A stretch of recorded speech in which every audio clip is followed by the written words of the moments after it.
मैं ज्योतिर्विद डॉक्टर गजेंद्राचार्य, प्रकाशक विशाल ज्योतिष कार्यालय 20-3 बोध गया मठ बैजनाथा कमच्छा वाराणसी से यूट्यूब चैनल के माध्यम से अपने प्रबुद्ध सब्सक्राइबर लोग के लिए तथा संपूर्ण देशवासियों के लिए अपनी 25 रचनाओं में यह स्वर्णिम रचना बृहद ज्योतिष रहस्य है, जो कि 5151 पृष्ठों में शुद्ध हिंदी भाषा में 5 खंडों में विभक्त है।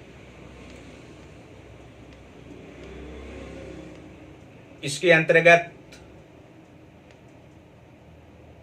आप लोगों को जन्म कुंडली के सप्तम भाव में केतु ग्रह को स्वतंत्र रूप से बैठने का फल व निवारण प्रेम पूर्वक दर्शाने जा रहा हूं। सप्तम भाव में शुभ केतु बैठा हो तो जातक 24 वर्ष से पूर्व ही धनोपार्जन करने में लग जाता है। जैसे जैसे उसकी एवं उसकी संतान की आयु बढ़ती जाती है, वैसे वैसे धन में वृद्धि होती जाती है। रोजगार द्वारा कमाई अच्छी रहती है। इसकी संतान ताकतवर होती है। शत्रु ग्रहों में से चंद्र मंगल की सहायता के संबंधित चीजों को नष्ट हो जाना स्वाभाविक लक्षण है। जातक वचन का धनी होता है। सब कुछ अच्छा होने पर भी जातक को अपने दुखड़ों के लिए रोने की आदत होती है। इसका संतान पर बुरा प्रभाव पड़ता है। यहाँ अशुभ केतु बैठा हो तो जातक का मन स्त्री और लड़की को लेकर अशांत रहता है। यहाँ का केतु बच्चों का साथी होता है। जातक गंदी जुबान का प्रयोग करने वाला होता है। लग्न में एक से अधिक ग्रह हो तो संतान नष्ट होती हैं। जितने पत्नी के भाई बहन होंगे उतने ही बाल बच्चे जातक के होते हैं। आजीविका का साधन तो बना रहता है, लेकिन शुक्र शनि का प्रभाव कभी नीच नहीं होगा।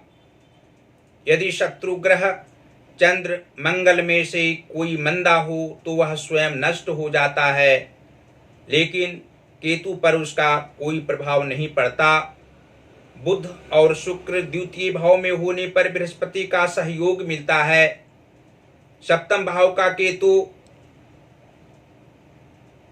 जातक के लिए उत्तम फल देने वाला होता है, परंतु जातक दूसरों के लिए बदनसीब होता है। किसी को दिया हुआ झूठा आश्वासन जातक की बड़ी हानि करता है। जातक के घर के सामने वाले घरों का हाल केतु संतान पक्ष की ओर से नीच हो जाता है। जातक अपने अभिमान के कारण कष्ट उठाता है। सप्तम भाव में बैठा केतु कारणवश नीच हो रहा हो तो किंतु वर्ष फल में वह पहले स्थान में आए, तब पुत्र सयाना हो जाने पर जातक के जीवन पर अच्छा प्रभाव पड़ता है। सातवें बुध के समय 36 वर्ष की आयु तक का समय कष्टमय होता है। शत्रु पीछे लगे रहते हैं। सातवां केतु बुध और शुक्र से प्रभावित रहता है। बुध केतु का शत्रु होता है, अतः यदि जातक झूठे वादे करके उन्हें न निभाए तो केतु मंदा हो जाता है। अन्यथा शुक्र भाव होने के कारण बुध बकरियों की सुरक्षा करने वाले कुत्ते की तरह बर्ताव करता है। स्वाभिमान पर स्वजनों से आत्मिक कष्ट जातक को पहुंचता है। और फिर आप लोगों को मुख्य रूप से समझाना हम चाहते हैं कि यदि कुंडली में चंद्रमा कर्म भाव के स्वामी हूँ और लाभ भाव के स्वामी सूर्य ग्रह हूँ तथा पंचम भाव अर्थात विद्या व संतान भाव के स्वामी शनि ग्रह हों तो सप्तम भाव स्थित केतु के प्रभाव से जातक को लाभ की संभावना मध्यावस्था से पूर्व कम रहती है, लेकिन जीवन के उत्तरार्ध भाग में निश्चित रूप से धन की प्राप्ति केतु के कारण होती है और कर्म करने में भी आत्मिक सुख प्राप्त होता है। जातक की संतान अच्छी होती है, पुत्र सुख प्राप्त होता है और यदि कुंडली के चतुर्थ भाव के स्वामी शनि ग्रह हों तथा भाग्य भाव के स्वामी बुध ग्रह हों तथा लग्नेश शुक्र ग्रह हों तो सप्तम भाव स्थित केतु के प्रभाव से जातक को मातृ कष्ट सामान्यतया होता है, लेकिन मानसिक परेशानियों में जातक की माता जीवन के पूर्वार्ध एवं उत्तरार्ध भाग में भी रहा करती हैं। भाग्य में कमी अवश्य ही आती है और धन संपदाओं के स्वामी जातक होते हुए भी तनाव में मुख्य रूप से घर परिवार में रहा करते हैं। और अंत में हम यह कह सकते हैं कि कुंडली के छठवें व आठवें भाव के स्वामी यदि बृहस्पति या शुक्र ग्रह हों तथा द्वादश भाव के स्वामी बुध ग्रह हों तो सातवें भाव स्थित केतु के प्रभाव से जातक को मित्र लाभ प्राप्त नहीं होता है। जीवन की अंतिम अवस्था में शारीरिक कष्ट अवश्य ही होता है। व्यय की संभावना अवश्य ही जीवन के उत्तरार्ध भाग में रहा करती है और धन का भी अभाव पारिवारिक क्षेत्र में उस समय रहा करता है। फिर आप लोगों को यह हम दर्शाना चाहते हैं कि यदि कुंडली के उच्च भाव में नीच ग्रहों का निवास हो तथा नीच भावों में उच्च व शुभ ग्रहों का निवास हो तो सातवें भाव स्थित केतु के प्रभाव से जातक को मानसिक तनाव अवश्य होता है, शारीरिक परेशानी भी होती है, धन का अभाव होना स्वाभाविक बात होती है। ये सब से बचने के लिए इस ज्योतिष महाग्रंथ बृहद ज्योतिष रहस्य में कुछ हम निदान निवारण दिए हैं, उसको आप लोगों के सामने दर्शाने हम जा रहे हैं। निवारण संख्या 1 है कि अभिमान का त्याग कर झूठे वायदे तथा गाली गलौज से नित्य जातक बचें। दूसरा निवारण है कि जातक 3 या 5 नींबू जल में प्रवाहित करें।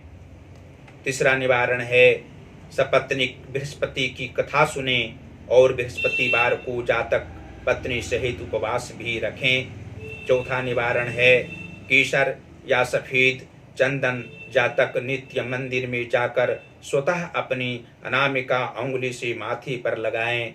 और पांचवा निवारण है जातक 7 केले प्रत्येक दिन मंदिर में वानर को खिलाएं। और छठवां निवारण है शनिवार को जातक काले रंग की धागा अच्छी अपनी पत्नी से बंधवाएं। सातवां और अंतिम निवारण है कि शनि व मंगलवार को पति पत्नी कदापि शारीरिक संबंध न रखें।